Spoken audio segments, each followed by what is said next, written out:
অত্যন্ত দুখ পাইছো আমি অত্যন্ত দুখ পাইছো আমি খবৰ পাই তৎকালে দৌৰি আহিছো আমি নথকাতে ইয়াত কোনো বেলেগ মানুহেই নাছিলে কেৱল মাত্ৰ মিডিয়া আছিলে ইমান দুৰ্ভাগ্যজনক কথা অসমৰ প্ৰথম মহিলা নৰ্থ ইষ্টৰ প্ৰথম মহিলা বিশ্ব জয় কৰি আহিছে তথাপিও তাইক স্বাগতম কৰিবলৈ ইয়াত কোনো ব্যৱস্থাপনা নাই এছিয়াৰ ফালৰ পৰা চৰকাৰৰ ফালৰ পৰা প্ৰশাসনৰ ফালৰ পৰা কিমান দুৰ্ভাগ্যজনক কথা ভাবক ৰেড কাৰ্পেট দি তাক ভব্য স্বাগত কৰিব লাগিছে ঢোল পেপা গগনা বজাই তাক স্বাগত কৰিব লাগিছিল এই পৰিস্থিতিত তাই বিশ্ব জয় কৰি অহা ছোৱালী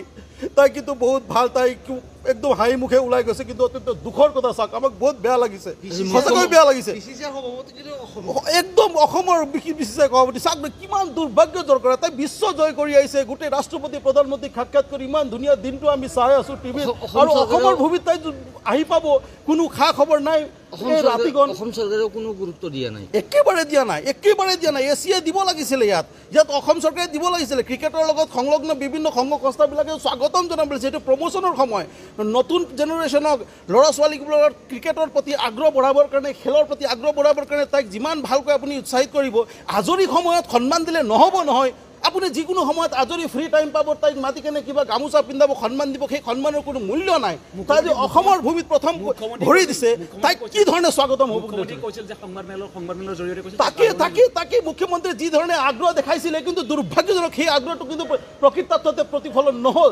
তেওঁৰ আগ্ৰহটো কেৱল মাত্ৰ মিডিয়াৰ কথাই বুলি আমি অনুভৱ কৰিলোঁ চাওক একদম স্পষ্ট কথা তেওঁৰ কথাটো কেৱল মিডিয়াৰ কথা হয় প্ৰকৃতাৰ্থত ইয়াত কোনো প্ৰতিফলন নহ'ল তাইক কিন্তু ইয়াত নাজানে নেকি তাই আহি আছে আজি বুলি যেতিয়া জানে তাইক স্বাগতম জনাবলৈ সেই গুৱাহাটীৰ পৰা ইয়াত আহিবৰ কাৰণে কিমান সময় লাগিবনো গোটেই মানুহ আহি পাবলৈ তাই ভিতৰতে 1 ঘণ্টামান ৰখি আছিলে তথাপিও ইয়াত ভালকৈ তাইক ৱেলকাম কৰিবলৈ কোনো ব্যৱস্থা নাই আমিতো আচৰিত পাইছোঁ আমিতো ভাবিছোঁ ইয়াত মানুহ কিয় নাই আমি নাহিবই নেকি আমিও ফল্ছ ৰিপৰ্ট পাইছোঁ নেকি বুলি ভাবি আছিলোঁ আহি কিনে আচৰিত দেখিছোঁ কোনো নাই আমিয়ে অকল আহি ইয়াত বহি আছোঁ তাৰপিছত মিডিয়া মানুহবিলাক চব আমি আহি পালোঁ তাৰ বাদে আৰু কোনো মানুহ নাই ইয়াত স্বাগতম কৰিবলৈ কিমান দুৰ্ভাগ্যজনক কথা ভাবচোন ইয়াৰ আগতে কিমান খেলুৱৈবিলাক আছিলে কিমান খেলুৱৈ ইয়াত আহিছিলে ৰেড কাৰ্পেট দি ভিতৰৰ পৰা একদম ঢোলে ডগৰে স্বাগতম কৰি লৈ অনা আমি দেখিছোঁ বিগত সময়ত ডান্স কম্পিটিশ্যনবিলাকত ছাকচেছ হোৱা মানুহবিলাককো ইয়াত একদম ভব্য স্বাগত কৰা আমি দেখিছোঁ কিন্তু দুৰ্ভাগ্যজনক কথা ভাবচোন বিশ্ব জয় কৰা গঢ়ি অহা ছোৱালী ৱৰ্ল্ডৰ টপ 15 লেডি ক্ৰিকেটাৰৰ ভিতৰত এজনী তাই তথাপি আজিৰ সময়ত তাইক ৱেলকাম কৰিবলৈ কোনো মানুহ নাই চৰকাৰৰ ফালৰ পৰা কোনো ব্যৱস্থা নাই কোনো প্ৰশাসনিক ব্যৱস্থা নাই কোনো এজন উচ্চ পদস্থ বিষয়া নাই না কোনো মন্ত্ৰী ন কোনো ৰাজনৈতিক প্ৰতিনিধি কিমান দুৰ্ভাগ্যজনক কথা কিয়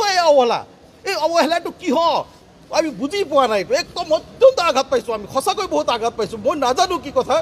আমি নাজানো ইমান আমি ঠেক মানসিকতাৰ কথা ক'ব বিচৰা নাই কিন্তু প্ৰতিফলন হৈছে কথাটো আমি ঠেক মানসিকতাৰ কথা ক'ব বিচৰা নাই কিন্তু কথাটো প্ৰতিফলন হৈছে একদম কান্দিব মন গৈছে মোক আমি ইমান মানে নিকৃষ্ট নে আমি ইমান মানে অৱহেলিত নে তাইক বিশ্ব জয় কৰা ছোৱালী এজনীক ৱেলকাম কৰিবলৈ কোনো মানুহ নাহে আচৰিত কথা নহয় কোনো দল সংগঠন কোনো ৰাজনৈতিক প্ৰতিনিধি নাই কোনো নাই কেৱল মাত্ৰ আহিছে আমি কেৱল গোৰ্খা ছাত্ৰকত আহি পালোঁ বুলি আমাৰ মাজতো আৰু কোনোৱে নাই ইয়াত ভাবকচোন আপুনি ইমান দুখ লাগিছে দুখ লাগিছে বহুত বেয়া লাগিছে এনেকুৱা হ'ব নালাগে কিন্তু একদম নালাগে আমি গোৰ্খাইজম কৰিব বিচৰা নাই সঁচা কথা ক'বলৈ আমি গোৰ্খাবাদ কৰিব বিচৰা নাই কিন্তু আমাৰ বাদে কিয় কোনো নাই এইটো আমাৰ কাৰণে দুখৰ বিষয় আমাৰ বাদে কিয় এছিয়াই ইয়াত এৰেঞ্জমেণ্ট নকৰিলে কিয় চৰকাৰে প্ৰশাসনে এৰেঞ্জমেণ্ট নকৰিলে তাক ৱেলকাম কৰিবৰ কাৰণে